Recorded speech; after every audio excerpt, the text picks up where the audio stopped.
Hello, distinguished friends and colleagues. This is Stuart Hamilton, the Pro-Life Activities Coordinator for the Archdiocese of Louisville, Kentucky, serving under Deacon Stephen Bowling. And this is 5 Minutes for Life, where we take 5 minutes to discuss one topic, one ministry, or one event that affects the pro-life movement here in the Archdiocese of Louisville. In my last episode, I discussed one of two very important U.S. Supreme Court decisions that were handed down that greatly enhanced protections for religious freedom. In this episode, I'd like to discuss the other more straightforward case, but before I do, I'd like to talk about why are we even discussing religious freedom? After all, this channel is devoted to respect life issues, pro-life issues. What does religious freedom have to do with this? Well, first of all, religious freedom is not something simply granted to us by law. Religious freedom is more than a civil right. It is a right by natural law. It is something built up into the design of human beings, something that the founders of our country as natural law theists were keenly aware of when they crafted the Constitution of the United States. Therefore, if there's any policy or any law that infringes on our God-given rights to express ourselves religiously, that denigrates human freedom. It denigrates what it means to be human, and therefore it is a respect life issue. Okay, so with that out of the way, now that I've explained it, let's get into this case. This Supreme Court case was called Groff versus DeJoy. Okay, Gerald Groff was a rural Pennsylvania postal worker and an evangelical Christian. He took his job at the Postal Service in part because mail didn't run on Sundays. So he was guaranteed to always be able to keep the commandment, honor the Sabbath, which was really true to or foundational to his religious convictions. Well, unfortunately, USPS took a contract with Amazon, which means they started making deliveries on Sundays. Now, by Gerald's testimony, he did everything he could to accommodate his employer. He started trying to take different shifts and switch shifts with other employees. He tried to take up extra hours during the work week. He even put in and made a transfer to an even further rural U.S. postal office that didn't deliver on Sundays, but then the policy eventually got out there and he had to deliver there as well.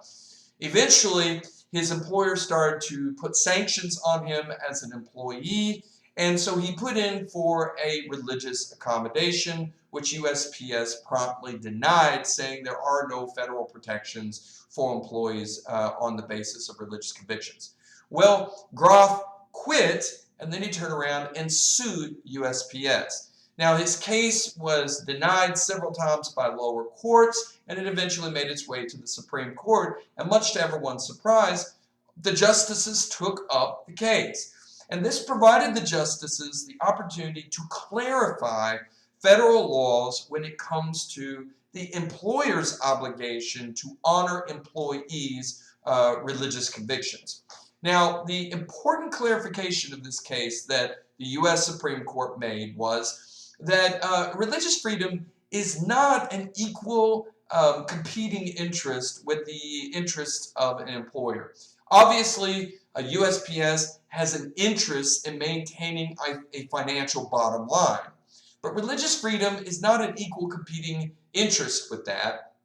It is a foundational constitutional right.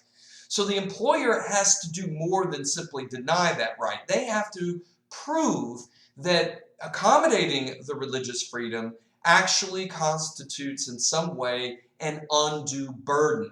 They have to prove that they did, in fact, try to accommodate Mr. Groff in some extraordinary way, and they could not come to a meeting of the minds. With that in mind, the U.S. Supreme Court did not decide right off the bat in favor of Groff. They simply clarified his constitutional rights and then sent it back to the lower courts. So Groff may still lose the case if USPS can prove that they did in fact make extraordinary accommodations that Groff just wouldn't comply with. But if they can't actually prove that in the court of law, then Groff will win, presumably in the lower court. Why is this case important? Well, for two reasons. Number one, all 9 of the justices agreed on the decision. That's important because recently there have been 3 progressive justices that have oftentimes been at odds with 6 constitutionally conservative justices. But in this case, all 9 wrote the opinion. It was a unanimous agreement to protect religious freedom as a foundational constitutional right. This really signals to policymakers at the employer level, the corporate level, the state level, and the federal level that you better watch out. You cannot infringe upon this basic right. The Supreme Court is not with you. Now, what this will do is fundamentally shift the conversation because recently in states like California, religious freedom protections have been challenged by state law. Imagine, for example, if a doctor who claims that he has conscientious objection for performing abortions and transgender surgeries is being forced by policies of his employer or the state to try to make him perform those surgeries or lose his medical license. This case gives him a very strong legal precedent to challenge those policies and preserve his right to be a doctor even though he will not perform such surgeries. So this is a game-changing law. It will, in fact, help us going forward, I think, in the religious community. People and employees of all stripes will be able to use this law, and their cases will not be dismissed outright as extraneous to the court. So good job, U.S. Supreme Court. Good job on this ruling.